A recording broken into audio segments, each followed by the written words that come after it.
जय श्री सीताराम जी महाराज की जय हो। भगवान श्री रामचंद्र जी समुद्र पर पुल बांधकर अपनी पूरी वानरी सेना समेत लंका में प्रवेश करते हैं। वहां पर सुबेल गिर पर विश्राम करते हैं और सुबह जब वो जागते हैं तो अपने मंत्रियों सचिवों को अपने नज़दीक बुला करके उनसे मंत्रणा करते हैं। गोस्वामी जी ने लिखा, यहाँ प्रात जागे रघुराई,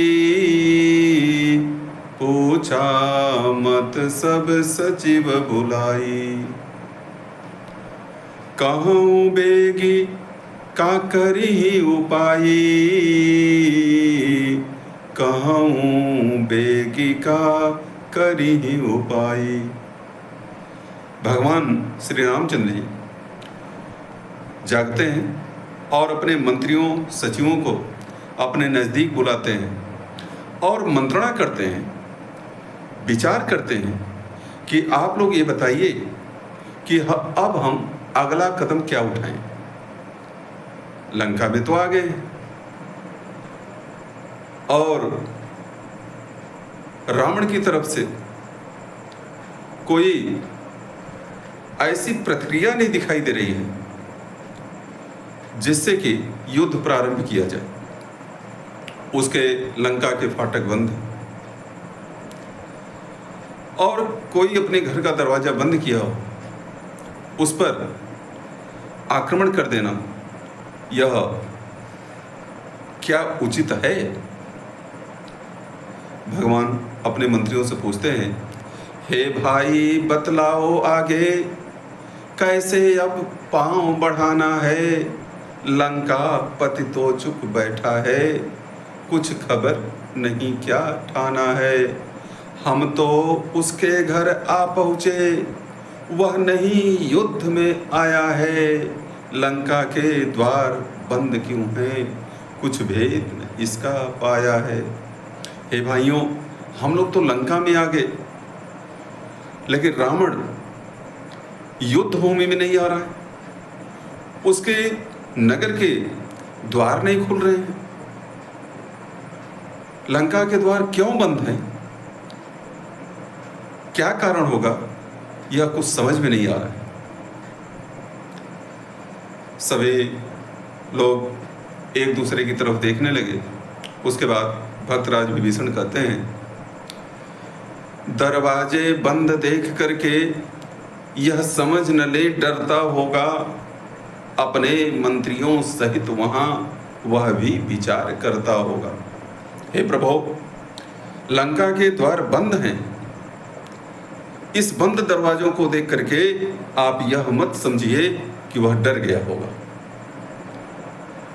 मैं रावण की हर एक गतिविधियों को अच्छी तरह से जानता हूँ।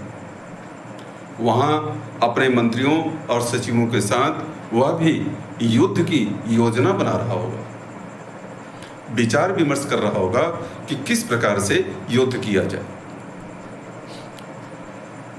तो प्रभु, राजनीति कहती है, धर्म नीति भी यही कहती है और मानवता के हिसाब से भी यही है कि शत्रु को भी 2-4 रोज की मोहलत दी जानी चाहिए। शत्रु भी युद्ध के लिए तैयार हो जाए, इसलिए उसे 2-4 दिन की मोहलत दे देनी चाहिए। तो मेरे हिसाब से, मेरे विचार से रावण को 2-4 दिन की मोहलत दे दिया जाए, प्रतीक्षा किया जाए और देखते हैं कि रावण क्या प्रतिक्रिया करता है। ये बात सुनना था कि हनुमान जी आक्रोशित हो गए।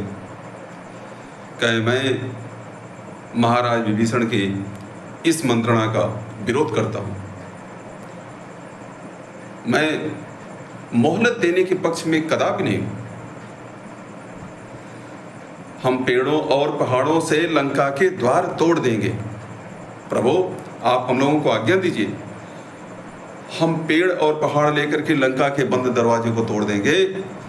जब दरवाजा टूटेगा, जब मुख्य द्वार टूट जाएगा, रावण घबरा जाएगा या स्वयं युद्ध को आएगा या माता को पहुंचा जाएगा। और जो ही हम नगर में प्रवेश करेंगे, उसके मुख्य दरवाजे को तोड़ेंगे, उस समय रावण भयभीत हो जाएगा। वह घबरा करके या तो स्वयं युद्ध करने के लिए आ जाएगा या माता सीता को वापस कर देगा। आप लोग मोहलत की बात करते हैं, मैं देख करके आया हूं माता सीता का एक एक पल किस प्रकार से वहां बीत रहा है। इतने भयंकर राक्षस और राक्षसियों के बीच में वह एक एक क्षण किस प्रकार से बिता रही हूं, मैंने अपनी आंखों से देखा। और आप लोग मोहलत की बात कर रहे हैं? कदापि नहीं, एक क्षण भी विलंब करना आप ठीक नहीं प्रभु। आप युद्ध की तैयारी करते हुए युद्ध करने का आदेश दीजिए और अपनी कृपा बनाए रखिए, हम लोग युद्ध अवश्य जीतेंगे। उसके बाद उस सचिवों में वयोवृद्ध रीछराज जामुंद जी थे और जामुंद जी ने कहा कि पवन पुत्र हनुमान, शांत हो जाओ, शांत हो जाओ। हम तुम्हारी भावनाओं को समझते हैं। तुमने देवी सीता को देख करके आया, हम तो केवल कल्पना कर रहे हैं कि कैसे वहां पर होंगी, उनका कैसे क्षण बीत रहा है, एक एक पल कैसे बीत रहा है, उसको तुमने अपनी आंखों से देखा है। तो तुम्हारा इस प्रकार से आक्रोशित होना स्वाभाविक है। लेकिन विभीषण जी जो कर रहे हैं यह भी अनुचित नहीं है। अगर हम एकाएक शत्रु पर आक्रमण करेंगे तो लोग यही कहेंगे कि शत्रु सावधान नहीं था और श्री राम ने अपनी सेना सहित उस पर आक्रमण कर दिया, उसे संभलने का अवसर ही नहीं मिला। और फिर अगर मान लो युद्ध होता है तो कितना विनाश होगा, कितने निर्दोष मारे जाएंगे। लंका के जितने लोग हैं सब रावण के पक्ष में ही नहीं होंगे, सब लोग युद्ध ही नहीं चाहते होंगे। उसमें कुछ भक्त भी होंगे, उसमें कुछ उदार हृदय वाले भी होंगे, उसमें कुछ ईश्वर भक्त सहयोगी गण भी होंगे। लेकिन युद्ध जब होगा तो युद्ध तो यह नहीं पहचानेगा कि कौन है और इसका उद्देश्य क्या है। वो तो जो सामने आएगा वो मारा जाएगा। तो इतना बड़ा विनाश हो, इसके पहले अगर कुछ अवसर प्रदान किया जाए, हो सकता है कि रावण देवी सीता को वापस कर दे तो यह भयंकर युद्ध टल सकता है, टाला जा सकता है। जब भगवान ने कहा कि रीक्षराज आप वयोवृद्ध हैं हम लोगों में, आपने अपने जीवन काल में कई युद्ध देखा होगा, आप धर्मज्ञ भी हैं, नीतिवान भी हैं, मर्मज्ञ भी हैं। आप ही परामर्श दीजिए कि इस समय क्या होना चाहिए। तो जामुंद जी ने कहा, प्रभु विभीषण जी जो कर रहे हैं वह उचित है। मेरे हिसाब से भी रावण को संभलने का एक अवसर प्रदान करना चाहिए। मेरे विचार से किसी एक को दूत बना करके रावण के पास भेजा जाए। हो सकता है रावण संधि कर ले। अगर वो संधि कर लेगा तो इतनी सुंदर यह लंका नगरी ध्वस्त होने से बच जाएगी, महाविनाशक युद्ध बंद हो जाएगा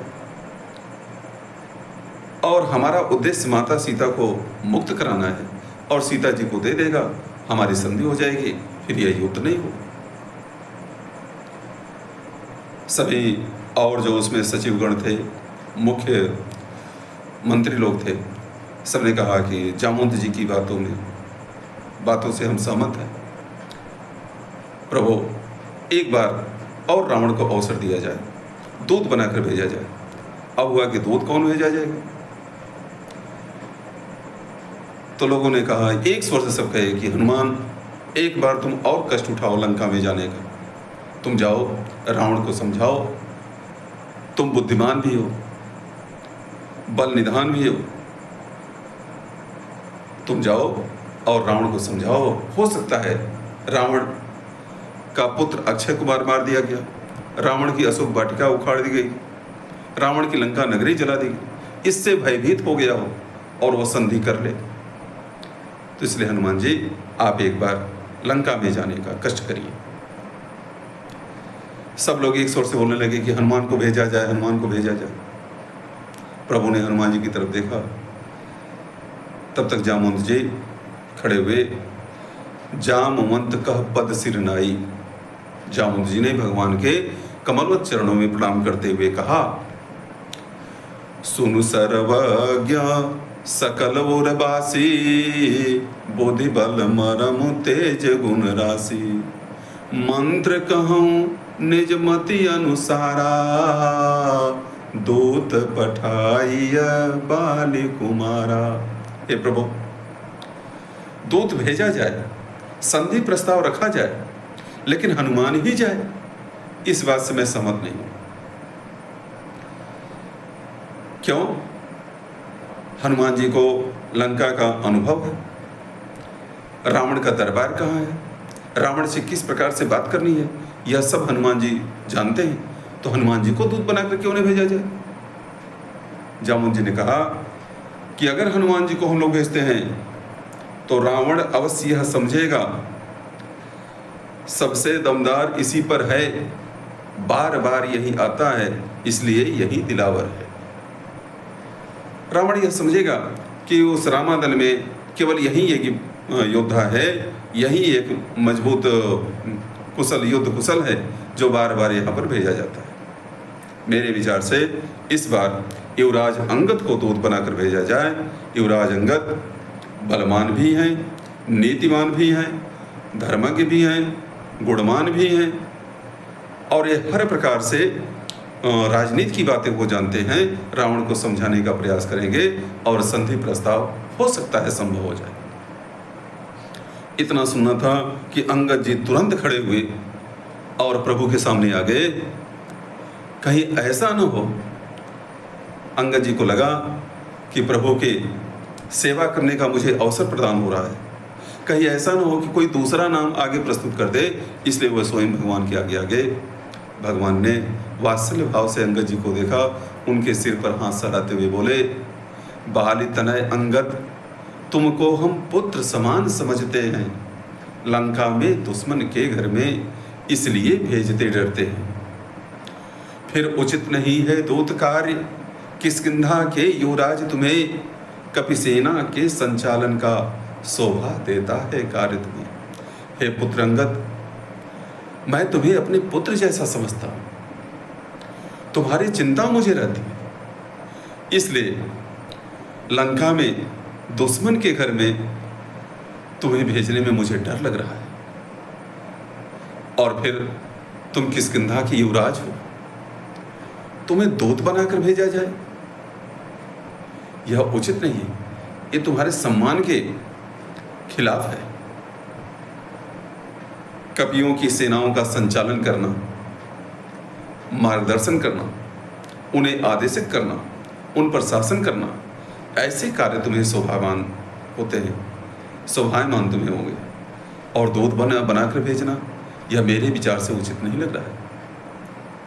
अंगद जी ने कहा, प्रभु, मैं तो आपके चरणों का दास हूं,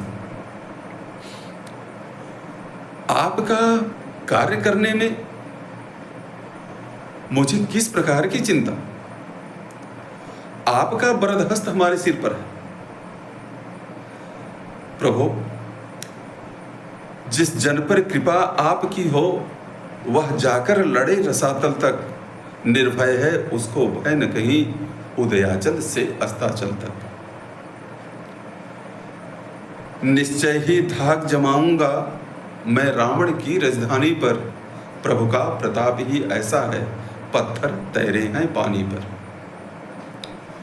जन से हो कार्य जनार्दन का, प्रभु जन से हो कार्य जनार्दन का, तो कुछ घटता है मान नहीं, युवराज आपका दूत बने इससे बढ़कर सम्मान नहीं।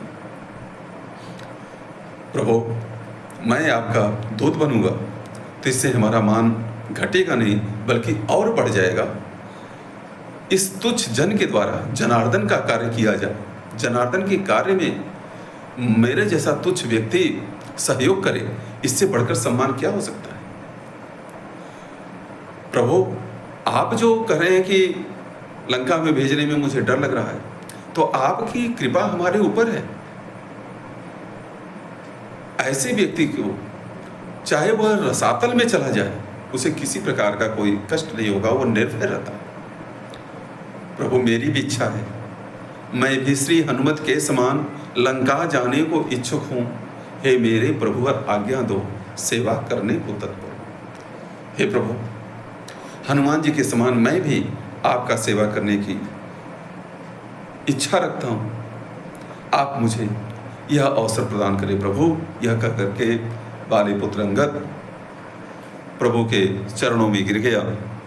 भगवान ने उसे उठाया, हृदय से लगाया और कहते हैं कि युवराज जानते हैं हम यह, सच्चे व्यवहार कुशल तुम हो, बलवान बाप के बेटे हो, सब भांति समर्थ सबल तुम हो।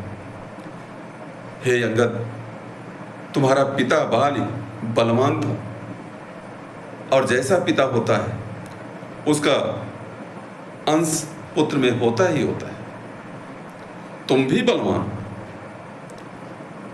व्यवहार कुशल हो, वाक्पटु हो। ठीक है, तुम लंका में जाओ, रावण को कुछ धर्म नीति, कुछ राजनीति, कुछ बल भी दिखलाते आना। अंगद रावण को कुछ धर्म नीति बता देना, कुछ राजनीति बता देना और कुछ अपना बल भी दिखा देना। हे बलवीर जहाँ तक संभव हो सब झगड़ा निपटाते हैं। हे अंगद ऐसा कार्य करना कि यह विवाद समाप्त हो जाए, युद्ध न करना पड़े और रावण जो है सीता को वापस कर दे। अंगद जी ने प्रभु के चरणों में प्रणाम करके प्रभु आज्ञा धर शीस, चरण बंद अंगद उठो, सोई गुण सागर ईस, राम कृपा जा पर कर।